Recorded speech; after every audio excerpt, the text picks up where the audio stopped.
I'm not writing this to say how it is to be a man. I'm just telling you how it is, so maybe you'll understand.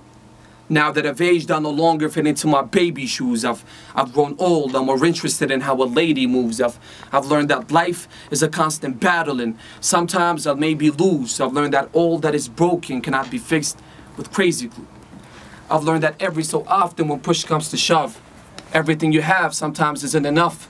I've learned that sacrifice means loneliness, and loneliness is tough. I've learned that loneliness causes longing, and longing is confused for love. I mean, I've learned and I've learned and I've learned, but seems like there's no end though. So I stand ready with a piece of paper and a pencil, looking out on the brown leaves hovering as the wind blows on the wings of the angels, crying at the edge of my window. It's a sad world for a grown-up, no hope in my starter kit.